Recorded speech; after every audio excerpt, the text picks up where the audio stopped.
सावन सोमवार की पूजा बहुत से लोग करते हैं, व्रत बहुत से लोग रखते हैं। लेकिन क्या आप जानते हैं कि सही विधि से अगर व्रत को ना किया जाए, सही विधि से भगवान शिव की पूजा ना की जाए, जो व्रत के जो नियम हैं उनका पालन ना किया जाए, तो व्रत का और पूजा का पूरा फल नहीं मिलता।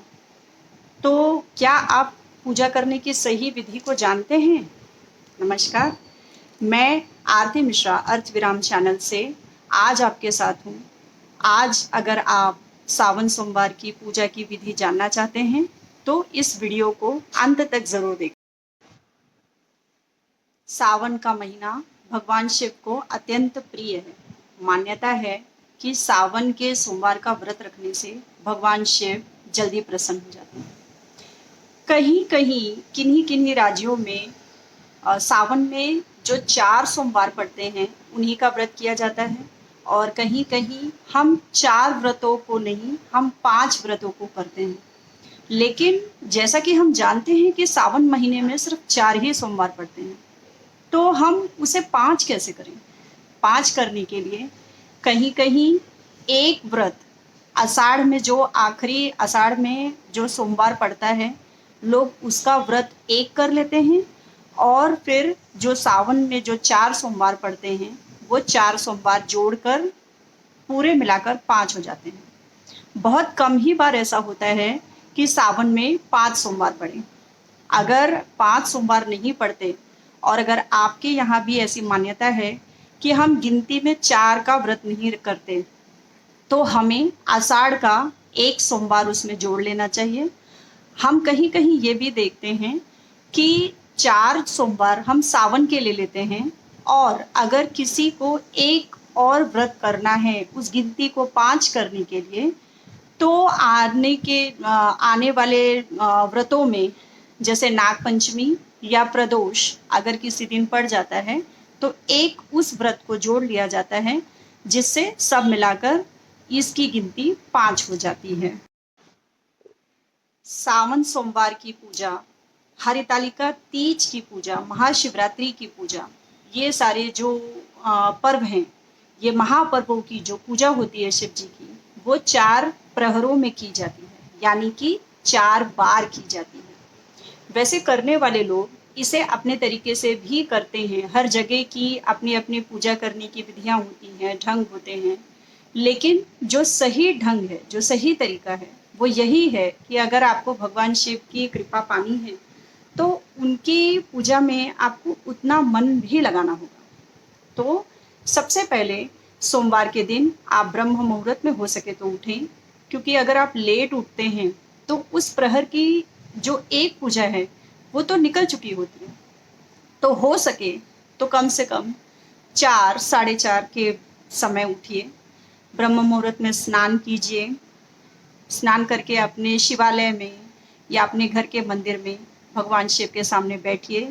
हाथ में गंगा जल, पुष्प, अक्षत और उसके साथ कुछ भी, कोई भी 10 रुपये, 11 रुपये, 21 रुपये, 51 रुपये, कुछ भी हाथ में रखकर भगवान को याद कीजिए। भगवान के सामने व्रत का संकल्प लेना बहुत ज़रूरी होता है, क्योंकि अगर जब आप इतना बड़ा व्रत करते हैं, इतना भगवान के प्रति खुद को समर्पित करते हैं, तो क्या एक व्रत के संकल्प को लेना इतना मुश्किल है जो हम हर बार भूल जाते हैं। तो आप भगवान शिव के सावन सोमवार का व्रत रखने का संकल्प जरूर लीजिए। फिर भगवान श्री गणेश को याद कीजिए, उनको ध्यान कीजिए उनका, और अपने भगवान शिव की पूजा कीजिए। अगर पूजा करने के समय सबसे पहले आप भगवान श्री गणेश का ध्यान कीजिए और पूजा शुरू कीजिए।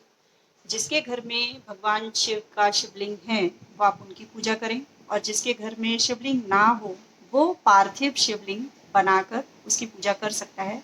शिवलिंग की पूजा करना आपको विशेष फलदायी होगा, तो आप भी पार्थिव शिवलिंग की पूजा कीजिए। सबसे पहले तांबे के लोटे से आप भगवान को जल और गंगा जल अर्पण कीजिए। उसके बाद दूध, गाय का, दही, शहद, घी, शक्कर, ये सारी चीज़ों को भगवान को अभिषेक कीजिए। फिर उसके बाद भगवान को जल, गंगा जल, इससे आप स्नान कराइए। अच्छा, आप ये याद रखिए कि ये जो सारी चीज़ें मैं आपको बता रही हूँ, दूध, दही, जल, गंगा जल, शहद, घी, शक्कर, गन्ने का रस, ये सारी चीज़ें भगवान के अभिषेक के लिए होती हैं। इसको प्रसाद के रूप में ग्रहण नहीं किया जाता। किसी किसी को ये समझ में नहीं आता कि भगवान को चढ़ा हुआ प्रसाद हम ग्रहण करें या ना करें। तो मैं आपको बता दूं कि भगवान शिव को ये जो चीज़ें चढ़ाई जाती हैं, ये भगवान का अभिषेक किया जाता है, ना कि ये उनका भोग है। ठीक है? तो भगवान का हम अभिषेक करेंगे। फिर अभिषेक करने के बाद भगवान को भस्म लगाया जाता है, ना कि उन्हें कुमकुम या सिंदूर लगाया जाता है। भगवान वैरागी थे, तो उनको हम सिंदूर और कुमकुम, हल्दी, ये सारी चीज़ें नहीं चढ़ाते। भगवान को खंडित चावल नहीं चढ़ाया जाता। भगवान को आप काला तिल बेलपत्री को चढ़ाते समय आप ये ध्यान रखिए कि बेलपत्री कभी भी टूटी हुई ना हो। बेलपत्ती को कभी भी आप उल्टा करके ना चढ़ाएं। बेलपत्ती को हमेशा भगवान शिव को सीधा करके चढ़ाएं। कभी भी भगवान शिव की पूजा में तुलसी का प्रयोग नहीं होता। तुलसी भगवान के भोग में नहीं लगाई जाती। तुलसी सिर्फ भगवान विष्णु के लिए होती है। भगवान श्री गणेश को और भगवान शिव को तुलसी नहीं चढ़ाई जाती। फिर आप भगवान को ये सारी चीज़ें चढ़ाने के बाद उनके लिए दिया जलाएं। दिया जलाने के लिए आप तिल के तेल का प्रयोग करें। अगर आपके पास गाय का घी है तो आप उसका प्रयोग करें, या फिर तिल के तेल का प्रयोग करें। धूप बत्ती जलाएं और भगवान को मौली अर्पण कीजिए। अगर आपके पास हो सके तो भगवान को वस्त्र अर्पण कीजिए। उसके बाद भगवान को भोग लगाएं। भोग लगाने में भगवान को आप कुछ भी भोग लगा सकते हैं। भगवान को मीठा भोग लगाइए, जैसे कि खीर, सफ़ेद पेड़े, सफ़ेद बर्फ़ी, नारियल की बर्फ़ी, कुछ भी ड्राई फ्रूट, जो भी आपके पास उपलब्धता हो वो आप भगवान को भोग लगाइए। अच्छा, ये जो भगवान को आप भोग लगा रहे हैं वही प्रसाद है जिसे भगवान को चढ़ाने के बाद ग्रहण किया जा सकता है। फिर भगवान की आरती कीजिए। आरती करने के बाद भगवान से अपनी पूजा में होने वाली सारी गलतियों के लिए आप माफ़ी मांगिए। भगवान से क्षमा याचना कीजिए और क्षमा याचना करने के बाद ओम नमः शिवाय का जाप आप ज़रूर कीजिए। पूजा करने के बाद आप भगवान से अपनी मनोकामनाओं की पूर्ति करने के लिए प्रभु से प्रार्थना कीजिए। ये तो हुई सुबह की पहली प्रहर की पूजा। दूसरी पूजा आप शाम में 4 बजे कीजिए। अगर हो सके तो 4 बजे की जो पूजा है वो आप मंदिर जाके मंदिर में कर सकते हैं। अगर मंदिर जाने की आपको सहूलियत नहीं है तो आप अपने घर में ही 4 बजे भगवान की पूजा कीजिए। अच्छा, ये चीज़ आप अगर याद रखें तो ज़्यादा बेहतर होगा कि जो हम सुबह भगवान को दिया जलाते हैं वो हम अखंड ज्योति जलाएं, जो रात तक जलती रहे। इस चीज़ का हमें ध्यान रखना है। 4 बजे हम फिर से भगवान को भोग लगाएंगे और उनकी आरती करेंगे।